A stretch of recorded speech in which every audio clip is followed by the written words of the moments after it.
നല്ല മുരിഞ്ഞ് വന്നിട്ടുണ്ട്. ഷേപ്പ് അത്ര കിട്ടിയില്ല, ഇന്ന് വെള്ളം അധികമായിട്ടുണ്ടാകും, അതായിരിക്കും. ഷേപ്പ് കിട്ടിയില്ലെങ്കിലും നല്ല ടേസ്റ്റ് ഉണ്ട്. സാഗോൻ്റെ ടേസ്റ്റും ഒക്കെ നന്നായിട്ടുണ്ട്.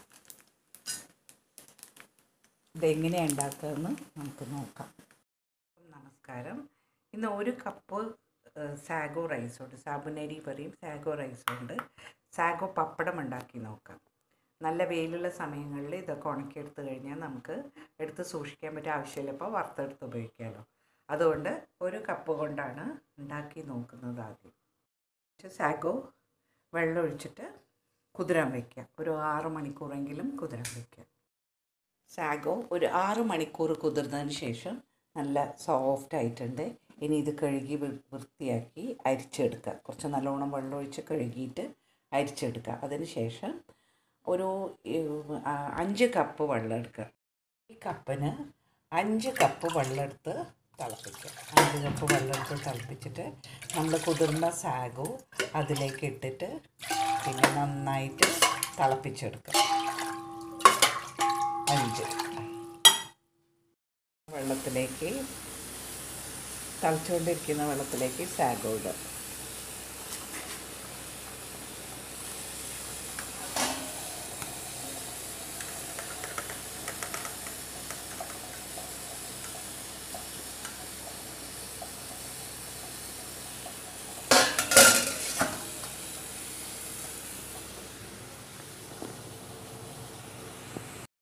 സാബുനരി നന്നായി തിളച്ചുകൊണ്ടിരിക്കുന്നുണ്ട്.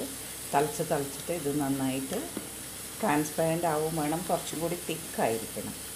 അതുവരെ തിളപ്പിച്ചുകൊണ്ടിരിക്കുക. നന്നായി മിക്സ് ആക്കിയിട്ടുണ്ട്. തിളപ്പിച്ചെടുത്ത ശേഷം മിക്സ് ആയിട്ടുണ്ട്. തീ ഓഫ് ചെയ്യുക. സ്റ്റൗ ഓഫ് ചെയ്തതിന് ശേഷം നമുക്കിത് തണുക്കാൻ വയ്ക്കുക. തണുത്തതിന് ശേഷം കുറച്ച് ജീരകം, ഉപ്പ്, പിന്നെ അതേമാതിരി വേണമെങ്കിൽ നമുക്ക് ഇഷ്ടമുണ്ടെങ്കിൽ ഈ പിന്നെ എരിവൊക്കെ ഇഷ്ടമുണ്ടെങ്കിൽ, കുറച്ച് എരിവ് ഇഷ്ടമുണ്ടെങ്കിൽ നമ്മളിങ്ങനെ ചതച്ച് വെച്ച മുളക്, ചുവന്ന മുളക്, അതും ഇടാം. അപ്പോൾ ആ വൈറ്റ് കളറാകുമ്പോൾ അതിൻ്റെ ഇടയിൽ ഇങ്ങനെ വരുമ്പോൾ കാണാൻ നല്ല ഭംഗിയുണ്ടാവും. ഇനി ഇത് തണുക്കാൻ വയ്ക്കുക. തണുത്തതിന് ശേഷമാണ് ഇനി ഉപ്പൊക്കെ ചേർക്കുന്നത്. സാബുനരി പിറ്റേ ദിവസമായപ്പോൾ നല്ല കട്ടിയായിട്ട് കിട്ടി. വെള്ളം മാതിരിയായിരുന്നു അത്. പിറ്റേ ദിവസം ഈ കൺസിസ്റ്റൻസിയിൽ കിട്ടിക്കഴിഞ്ഞാൽ നമുക്ക് കൊണ്ടാട്ടത്തിനായിട്ട് വറുക്കാൻ ആക്കി റെഡിയാക്കി എടുക്കുക. വറുക്കാൻ വേണ്ടി ഇങ്ങനെ ഒരു പാൻ എടുത്തിട്ട് അതിൽ കുറേ റൗണ്ട് ഷേപ്പ് കിട്ടാൻ വേണ്ടിയിട്ട് കുറേ വളകൾ നിരത്തി. ഈ പാനിലാകുമ്പോൾ നമ്മൾ നല്ല വെളിച്ചെണ്ണയല്ല, ഗോൾഡ് വിന്നർ ഓയിലാണ് ഞാൻ ചേർത്തിരിക്കുന്നത്. നന്നായി തടവി കൊടുക്കണം പാനിൽ. എന്നിട്ട് ഇതിൽ ഓരോ റിങ്ങിൽ ഇങ്ങനെ ഒഴിച്ചു കൊടുക്കുക. നമുക്ക് ഒരുപാട് കട്ടി വേണമെന്നുണ്ടെങ്കിൽ ഇങ്ങനെ ഓരോ റിങ്ങിലായിട്ട് ഇങ്ങനെ ഒഴിച്ചു കൊടുക്കുക. അപ്പോൾ അത് നല്ല ഷേപ്പും കിട്ടും. എന്നിട്ട് വെയിലത്ത് വെച്ചിട്ട് 2 ദിവസം, നല്ല വെയിലുണ്ടെങ്കിൽ 2 ദിവസത്തെ ഇത് ഓരോ ഓരോ വളയിൽ, ഇങ്ങനത്തെ ഷേപ്പുള്ള വളയാണ് ഞാൻ എടുത്തിരിക്കുന്നത്. ഓരോ വളയിൽ ഇങ്ങനെ ഒഴിച്ചു കൊടുത്തു കഴിഞ്ഞാൽ നല്ല ഷേപ്പ്, റൗണ്ട് ഷേപ്പ് കിട്ടുകയും ചെയ്യും. വളേൻ്റെ ഷേപ്പ് കിട്ടുകയും ചെയ്യും.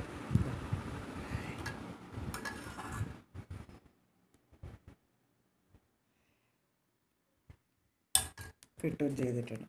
നല്ല ഷേപ്പ് കിട്ടിയിട്ടുണ്ട്. ഇനി കിട്ടിയിട്ടുണ്ട്.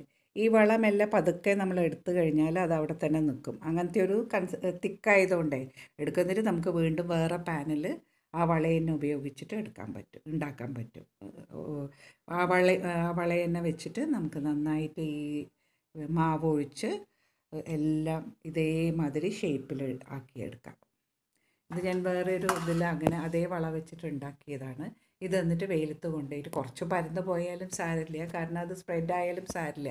നമുക്ക് വറുക്കുമ്പോൾ അത് നല്ല ഇതായിട്ട് തിന്നായിട്ട് കിട്ടുകയും ചെയ്യും. അപ്പോൾ അങ്ങനെ വറുത്തിട്ട് വെയിലത്ത് വെച്ചിട്ട് ഉണക്കിയെടുക്കാം. പപ്പടം നന്നായി ഉണങ്ങി കിട്ടിയിട്ടുണ്ട്. അപ്പോഴേക്ക് മഴ ഇവിടെ കോഴിക്കോടൊക്കെ മഴ തുടങ്ങിക്കഴിഞ്ഞു. അപ്പോൾ അതുകൊണ്ട് ഒരു വെയിലും കൂടി കിട്ടണം എന്നാണ് തോന്നുന്നത്. ഇത് ഞാൻ ഫസ്റ്റ് ടൈം ഉണ്ടാക്കുകയാണ് ഈ സാഗോ പപ്പടം.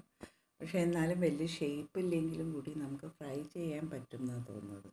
നോക്കൂ, നല്ല ഇതെങ്ങനെയായിട്ടുണ്ട്, ട്രാൻസ്പെറൻ്റ് ആയിട്ടൊക്കെ കിട്ടിയിട്ടുണ്ട്. ഷേപ്പ് അത്ര നന്നായി കിട്ടിയില്ല.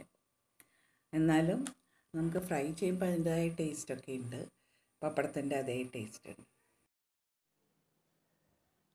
എണ്ണ നന്നായി ചൂടായതിലേക്ക് സാഗോ പപ്പടം ഇട്ട് വെച്ചു.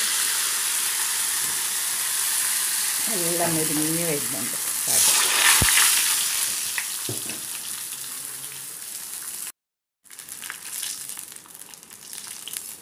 നല്ല മുരിഞ്ഞ് വന്നിട്ടുണ്ട് പപ്പടം.